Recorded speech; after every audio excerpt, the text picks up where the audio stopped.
All right, so guys, welcome back to my channel Jatin Sharma. And अगर आपकी as अभी 18 से 22 के बीच है तो मेक श्योर आप इस वीडियो को लास्ट तक देखना। एंड मैं आपको एक स्टोरी बताऊंगा। इस स्टोरी से आपको काफ़ी कुछ सीखने के लिए मिल सकता है, तो just watch it till and. Well, story ऐसी है कि पिछले साल आई डोंट रिमेंबर कि हमारा एसी या फिर हमारी पानी की मोटर ख़राब हुई थी, कुछ तो ख़राब हुआ था, इलेक्ट्रिकल अप्लायंस। तो हम इलेक्ट्रीशियन को ढूंढ रहे थे जो कि रिपेयर का काम कर दे प्रोफेशनली। लेकिन हमारे घर के आसपास जितने भी इलेक्ट्रीशियन हैं वो सब ऐसे हैं कि वो तारे वगैरह जोड़ देंगे या नए एसी को इंस्टॉल कर देंगे, लेकिन ऐसा नहीं है कि रिपेयर का काम कर दे। तो हम अपने घर से थोड़ा दूर चले गए। तो मैं और मेरे पापा थे एंड हमको एक शॉप मिल गई जो कि मान गया रिपेयर करने के लिए। तो मेरे पापा उस शॉप पे जाकर उस शॉपकीपर से बात करने लग गए। दुकानदार से पूछने लगे कि तुम घर आके रिपेयर करोगे या हम तुम्हारे पास ले आते हैं। तो वो अपनी बातें कर रहे थे एंड इतने में क्या हुआ कि उसके पास एक आटे की चक्की थी। लाइक 2 दुकानें छोड़ के एक आटे की चक्की थी। तो मेरा ध्यान वहाँ पर गया एंड वहाँ पर एक लड़का आटे की बोरियों को ढो रहा था। लाइक आटे की बोरियों को उठा के बाहर से अंदर रख रहा था।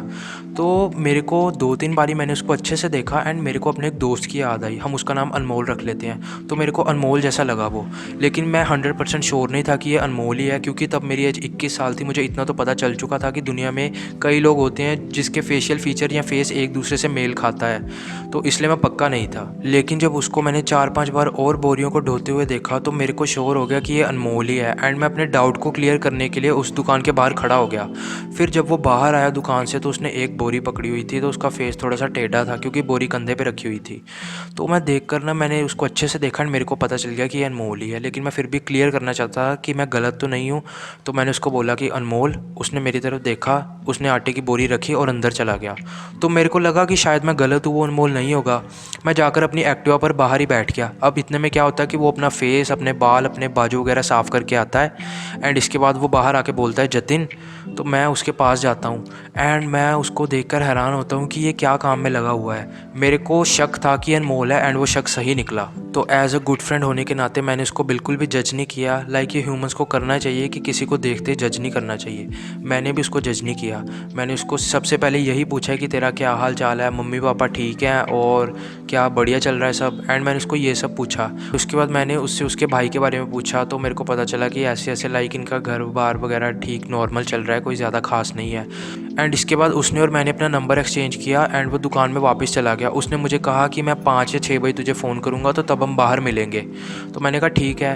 तब तो मैंने उससे कोई क्वेश्चन नहीं पुट किया। लेकिन 6 बजे मुझे उसका कॉल आता है और बोलता है कि जतिन चल हम मोमोज़ खाने चलते हैं, वहाँ पे मैं तेरे को बताऊँगा कि मैं यहाँ पे क्यों काम कर रहा हूँ। तो 6 बजे मुझे उसका फ़ोन आता है एंड वो बोलता है कि जतिन तेरे को याद है वो मोमोज़ की रेहड़ी। तो उसने मेरे को नाम लिया उस रेहड़ी का। तो मुझे याद थी। मैंने कहा हाँ क्या था, वहाँ पर आ जाना 10-15 मिनट में।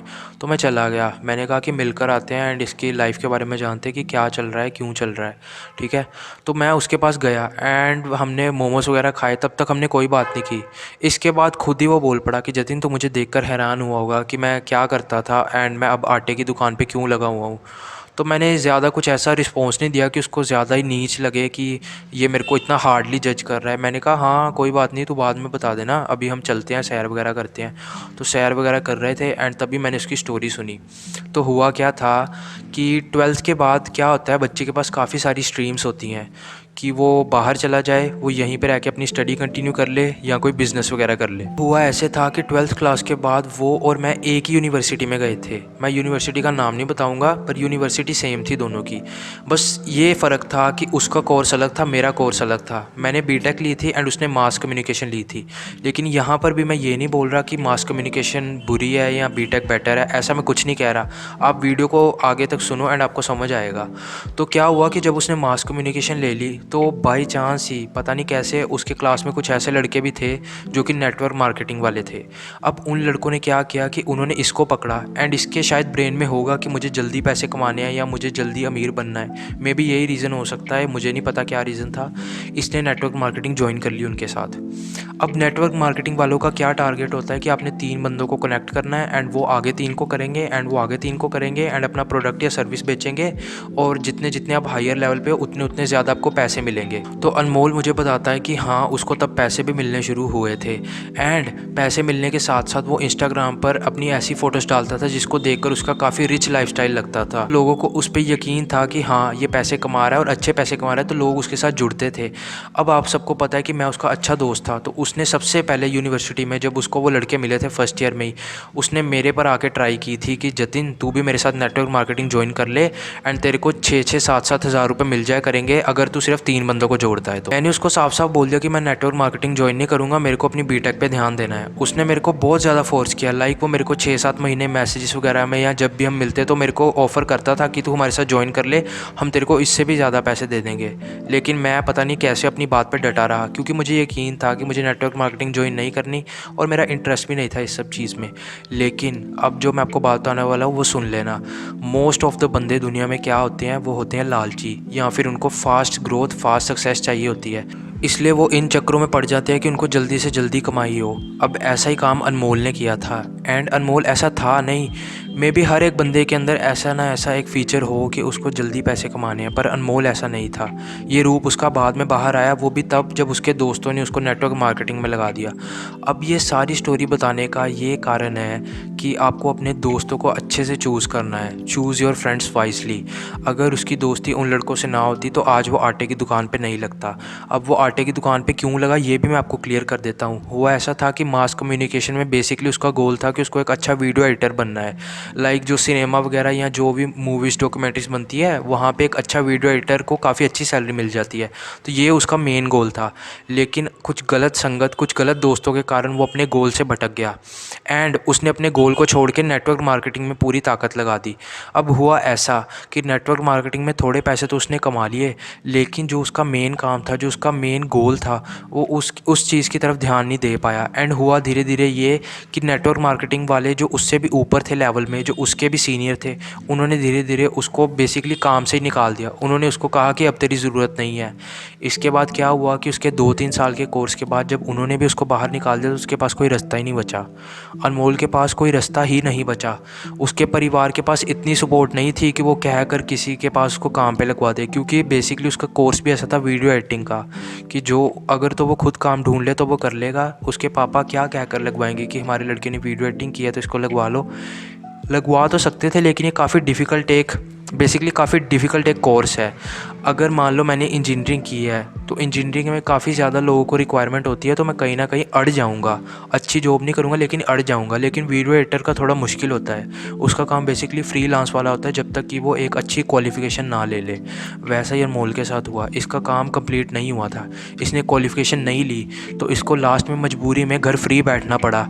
एंड वो घर कम से कम 2 साल से फ्री बैठा हुआ था, क्योंकि उसका कोर्स मेरे से 1 साल पहले ख़त्म हो गया था। तो 2 साल फ्री बैठने के बाद उसके पापा ने उसको ज़बरदस्ती आटे की दुकान पे लगवा दिया, क्योंकि कोई भी पसंद नहीं करता कि उसका लड़का, नौजवान लड़का घर में फ्री बैठा रहे। कोई भी लिटरली इस चीज़ को पसंद नहीं करेगा, कोई भी बाप नहीं इस चीज़ को पसंद करेगा कि उसका लड़का घर में वेला बैठा रहे। अब वैसा ही अनमोल के साथ भी हुआ है। इसके पापा ने इसको आटे की चक्की पे लगवा दिया कि तू कम से कम यहाँ पे तो काम कर। उन्होंने फिर नहीं देखा कि इसने कौन सा कोर्स किया या क्या है, और अनमोल की लाइफ बर्बाद हो गई है। बेसिकली बर्बाद ऐसे हुई है कि उसको दोस्त बुरे मिल गए थे। अब उन दोस्तों ने उसका लास्ट तक साथ नहीं दिया, उन्होंने उसको काम से निकाल दिया। वेल ये चीज़ तो पहले ही एक स्कैम थी। आपने इंटरनेट पर कितना कुछ सुना होगा कि नेटवर्क मार्केटिंग एक कितना बड़ा स्कैम है। एंड एक तो स्कैम वाली जॉब थी, ऊपर से लड़के भी कुछ ऐसे थे कि जो साथ देने वाले नहीं थे, जो सिर्फ बिजनेस माइंडेड थे। जब तक अनमोल ने उनका साथ दिया तब तक उन्होंने भी इसको थोड़े बहुत पैसे दिए, लेकिन जैसे ही काम ख़त्म हुआ, धंधा थोड़ा नीचे गया, इन्होंने भी काम को ख़त्म कर दिया, इन्होंने अनमोल को निकाल दिया। अब वो लड़का आटे की चक्की पे काम करता है, कम से कम 6-7-8 महीने हो गए होंगे, लेकिन फिर भी वो लड़का अभी तक आटे की चक्की पे काम कर रहा होगा जितना मुझे पता है। तो वीडियो का बेसिकली मकसद यही है कि अपने दोस्तों को अच्छे से चुनो, अपनी सराउंडिंग को अच्छे से चुनो। अगर गलती से भी आपने किसी गलत संगति में पैर रख लिया या गलत दोस्तों को चुन लिया तो आपकी लाइफ बर्बाद है। एंड ये 100% बर्बाद होगी, क्योंकि आपने ये लाइन ज़रूर सुनी होगी कि अगर आप 4 डॉक्टरों में बैठते हो तो 5वें डॉक्टर आप होगे। अगर आप 4 एस्ट्रोनॉट में बैठते हो तो 5वें एस्ट्रोनॉट आप होगे। अगर आप 4 इंजीनियर्स में बैठते हो तो 5वें इंजीनियर आप होगे। क्योंकि आप मानो या ना मानो, लेकिन आपका एनवायरनमेंट आपके ऊपर एक काफ़ी ज़्यादा प्रभाव डालता है। एंड अगर आप नेगेटिव एनवायरनमेंट में रहोगे तो आपके ऊपर नेगेटिव चीज़ें ज़्यादा प्रभाव डालेंगी। अगर आप पॉजिटिव एनवायरनमेंट में रहोगे, पॉजिटिव लोगों के साथ खुद को सराउंड रखोगे, तो आप कहीं ना कहीं धीरे धीरे पॉजिटिव होते जाओगे। क्योंकि आप जिन लोगों के साथ बैठते हो, कहीं ना कहीं सबकॉन्शियसली वही डिसाइड करेंगे कि फ्यूचर में आप क्या बनते हो। वेल यही था इस वीडियो का topic. My name is Jatin Sharma. I will see you in next video. Bye.